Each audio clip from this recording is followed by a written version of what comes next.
Buenas noches. Hoy comenzaremos con un tema que nos permitirá conocer a fondo la problemática de las relaciones entre Colombia y los Estados Unidos.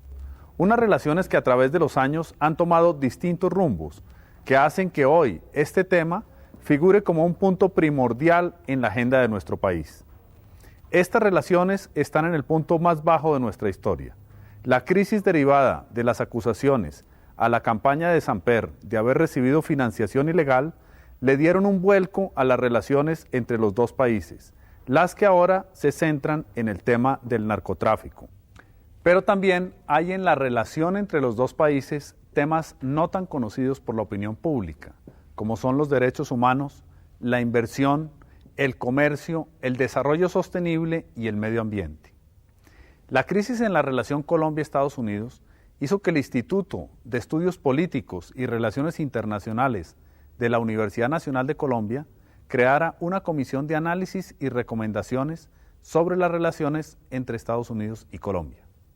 De ahí que a través de esta serie de programas que hoy comenzamos, daremos a conocer parte de los estudios de esta comisión.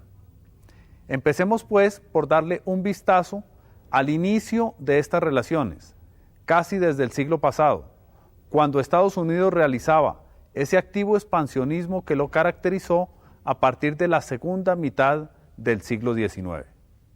El punto fundamental en las relaciones bilaterales fue sin duda Panamá, que concitó la atención expansiva de los Estados Unidos y en términos de sus objetivos geopolíticos fue un referente que siempre creó tensiones en las relaciones con Colombia.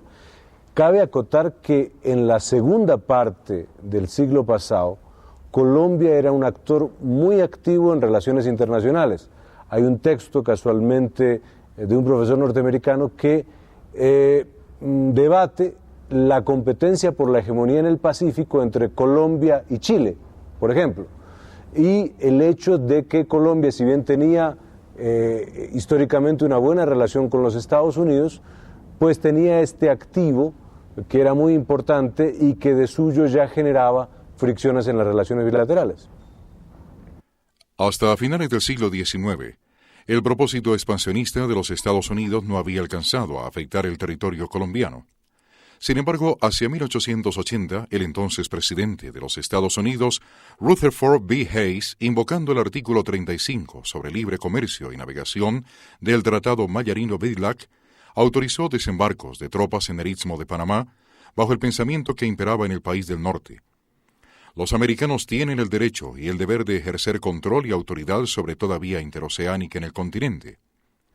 La desmembración de Panamá de Colombia en 1903 planteó la primera fractura significativa en las relaciones entre Colombia y los Estados Unidos. La separación fue inducida por la política expansionista de Estados Unidos y de su presidente, Theodore Roosevelt, y fue facilitada por la situación de guerra civil que atravesaba Colombia, la grave crisis interna y por la falta de visión internacional de los dirigentes de la época. Tras la separación, Colombia se aisló mucho más del entorno internacional, se encerró en sí misma, se alejó todavía más del Caribe y continuó con una política interna que no le permitía llevar a cabo una acción prolífera a nivel internacional. Fue un fenómeno dramático, terrible para la historia colombiana en varios sentidos. En primer lugar, hizo que la inserción al sistema internacional de parte de Colombia fuera tardía. En segundo lugar, hizo que esta inserción fuera temerosa en la medida en que Colombia venía con su mayor activo amputado y debía hacer frente a los cambios en el sistema internacional sin su recurso geopolítico más importante. En tercer lugar, ensimismó a las élites nacionales que tuvieron una visión mucho más parroquial de las relaciones internacionales y no tan dirigidas hacia el frente internacional como lo pudieron tener las élites chilenas o argentinas o brasileñas para la misma época. Y en cuarto lugar, no generó una situación de reivindicación nacional fuerte como sí se produjo en el caso mexicano con la pérdida de territorio a manos norteamericanas. En ese sentido también tuvo un fenómeno paradójico la pérdida de Panamá, dado que no levantó un fuerte nacionalismo, sino una situación de subordinación aceptada a los Estados Unidos.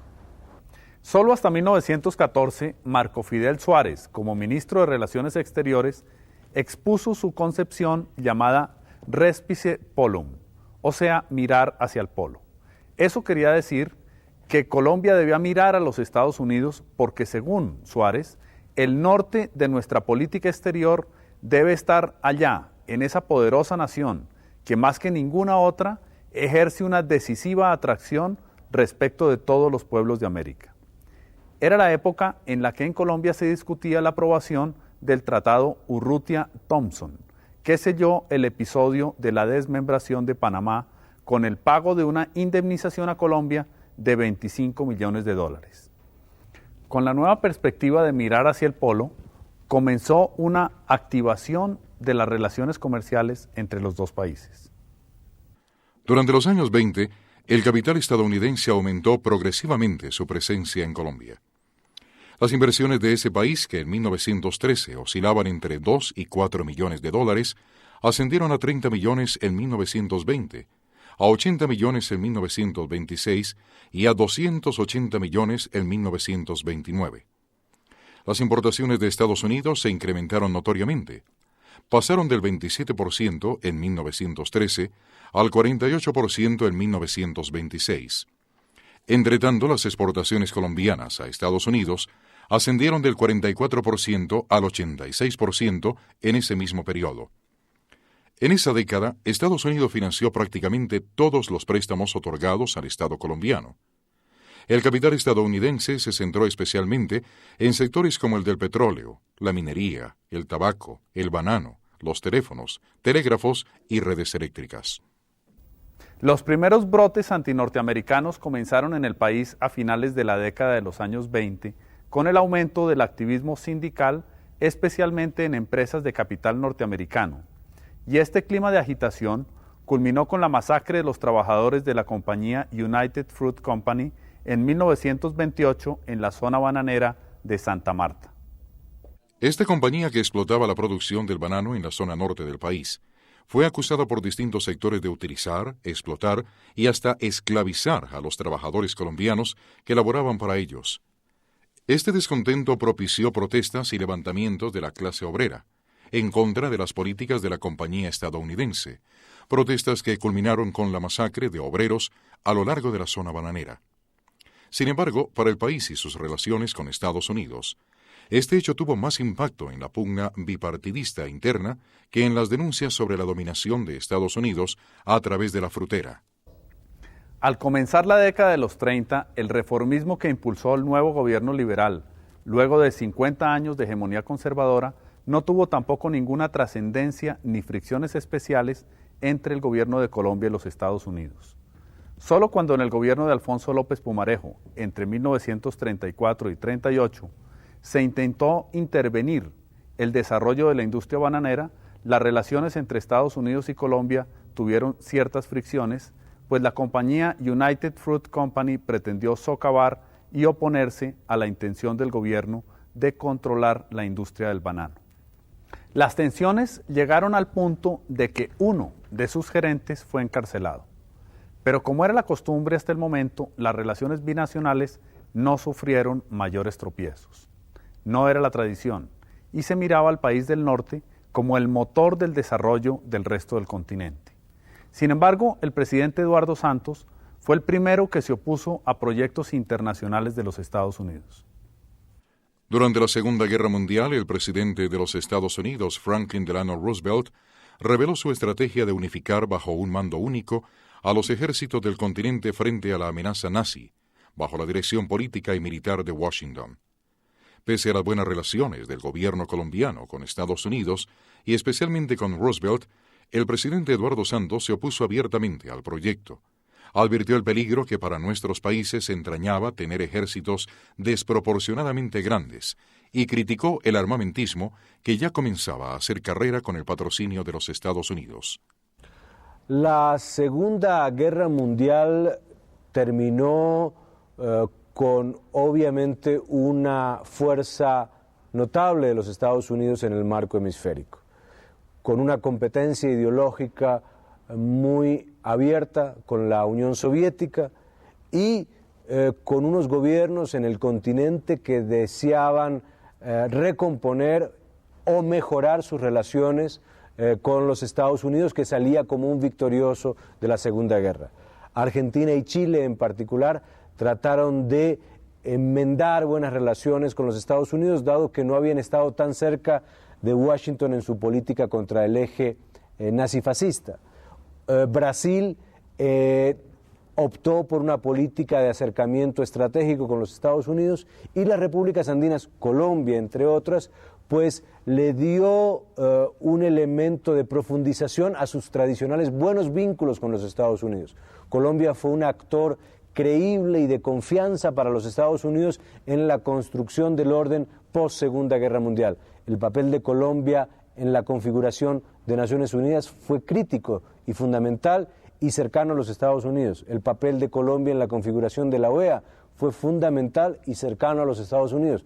El papel de la OEA en las instituciones económicas de Bretton Woods, el Banco Mundial, el Fondo Monetario, también fue importante, fue reconocido, y Colombia de alguna manera era de los países medios de América Latina, es decir, Argentina, Brasil, Venezuela, México, el más cercano a los Estados Unidos y el que al finalizar la Segunda Guerra Mundial pues refuerza su vínculo estratégico con los Estados Unidos. Al finalizar la Segunda Guerra Mundial, Colombia se alineó decididamente con los intereses estadounidenses de seguridad continental. El mejor ejemplo fue la participación de Colombia en la Guerra de Corea, en el marco de la diplomacia militar activa anticomunista. Fue Colombia el único país latinoamericano que envió tropas de combate a la península coreana. Pero además Colombia jugó un papel respetable en la construcción del nuevo orden internacional al final de la Segunda Guerra Mundial. Bueno, la política del buen vecino fue un intento por parte de los Estados Unidos y de las repúblicas americanas de buscar coincidencias básicas en algunos aspectos que habían sido difíciles tanto para el continente como para Estados Unidos en finales del siglo pasado y principios de este siglo, particularmente por la imagen en el continente de una política expansionista, de una actitud norteamericana de carácter intervencionista, de un interés norteamericano que trascendía las fronteras y que hacía de la famosa doctrina Monroe una forma de vincularse de manera muy asimétrica con América Latina. La política del buen vecino fue un intento de corregir esas anomalías o esas tensiones históricas, pero aquí cabe señalar, a mi entender, el hecho de que América Latina en ese momento, a diferencia de otros momentos históricos, actuó muy mancomunadamente. Tuvo un acervo de avances muy importantes en el ámbito del derecho interamericano y del derecho internacional. La doctrina Drago, la doctrina Estrada fueron propuestas latinoamericanas que fueron al final aceptadas por los Estados Unidos en términos de los principios claves que tienen que ver con la no intervención, la no injerencia en los asuntos internos. Esto no se logró por simple concesión de los Estados Unidos. Hubo una actitud solidaria, mancomunada, seria, de parte de los países latinoamericanos. Durante la posguerra, Colombia participó activamente en el diseño de la ONU y de la OEA, del Banco Mundial y del Fondo Monetario Internacional, FMI, así como en la elaboración del TIAR, Tratado Interamericano de Asistencia Recíproca.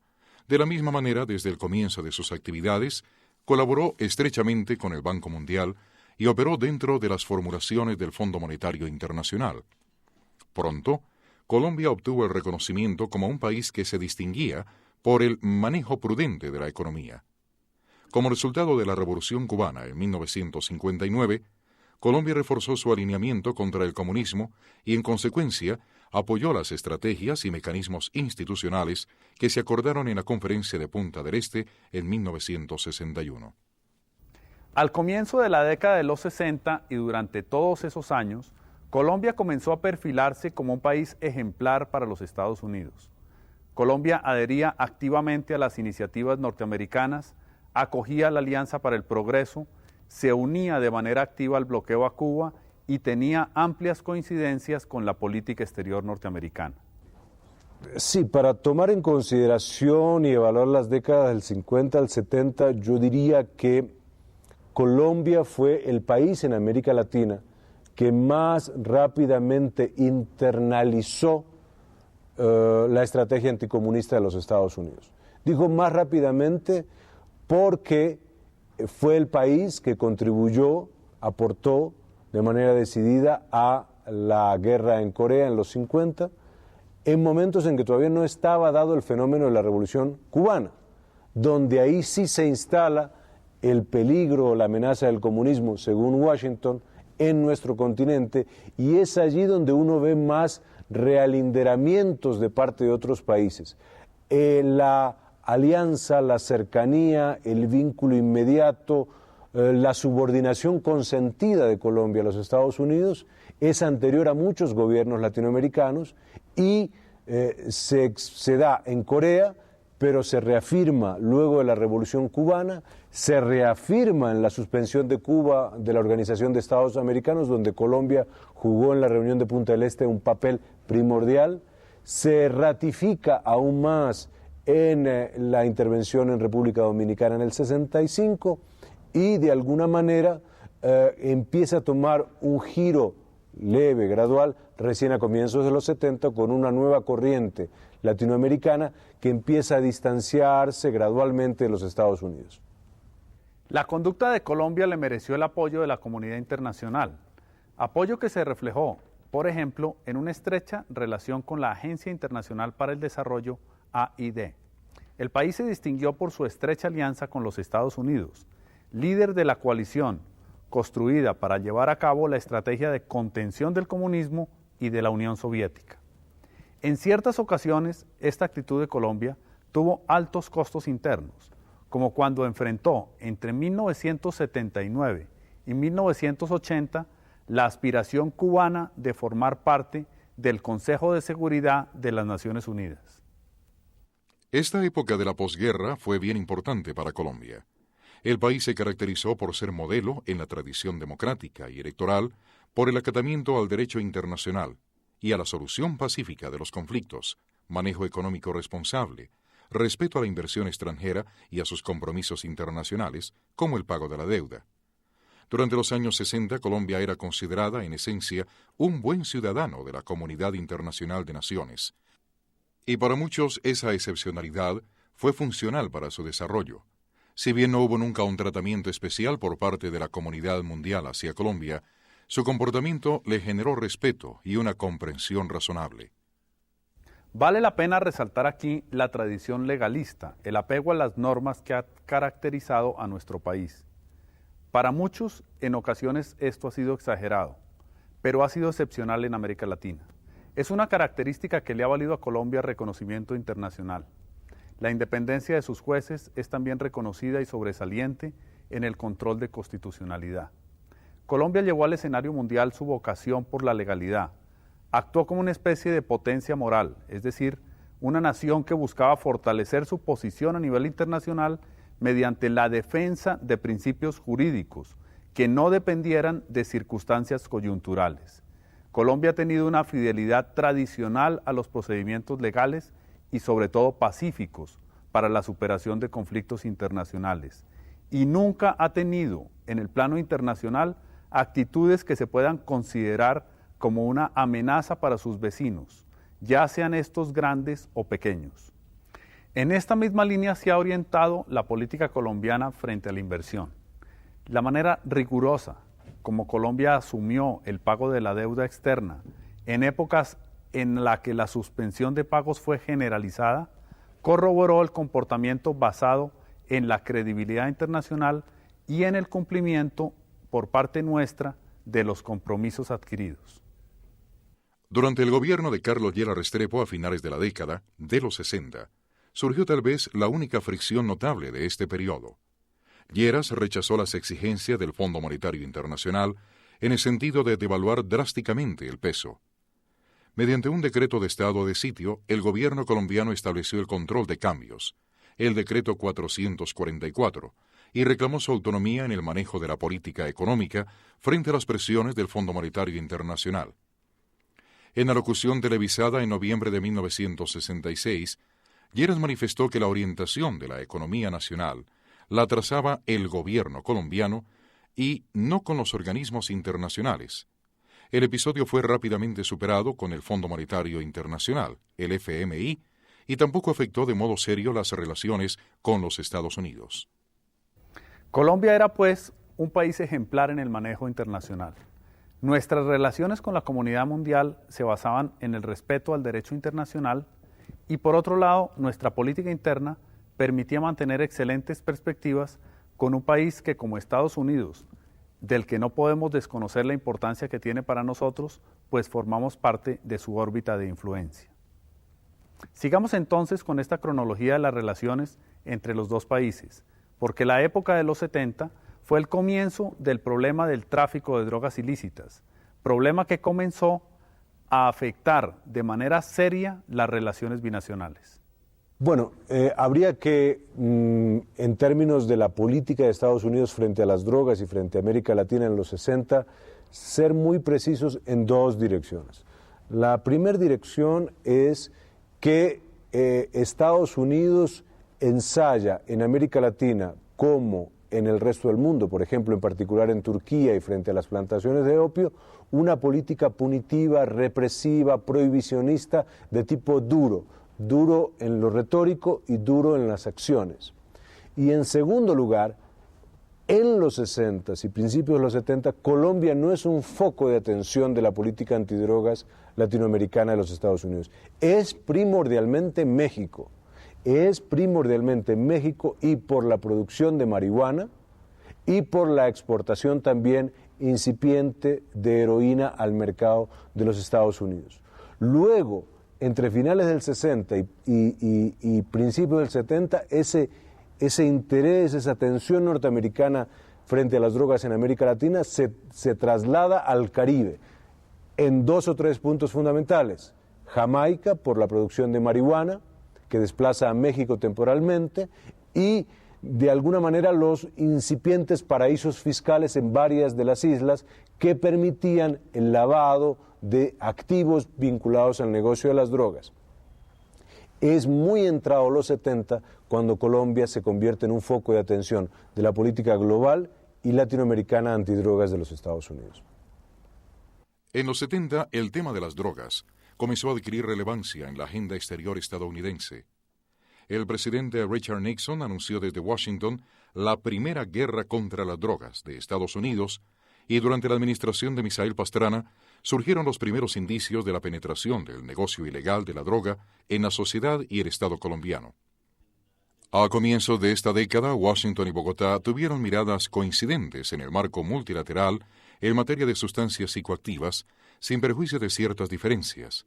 Sin embargo, esas diferencias tomaron más fuerza cuando Estados Unidos dejó claro que ninguna estrategia multilateral sería sustituto de la política estadounidense frente a las drogas. Aquí comienza una nueva época de las relaciones entre Colombia y los Estados Unidos. El tiempo de la lucha contra el narcotráfico, pero también la era en la cual fue amplia la tolerancia con el consumo de drogas. Y se ha llegado hasta la situación actual, cuando las relaciones entre los dos países han caído en su estado más deplorable. En el próximo programa analizaremos las relaciones de Estados Unidos y de Colombia centradas precisamente en el tema del tráfico de drogas. Buenas noches.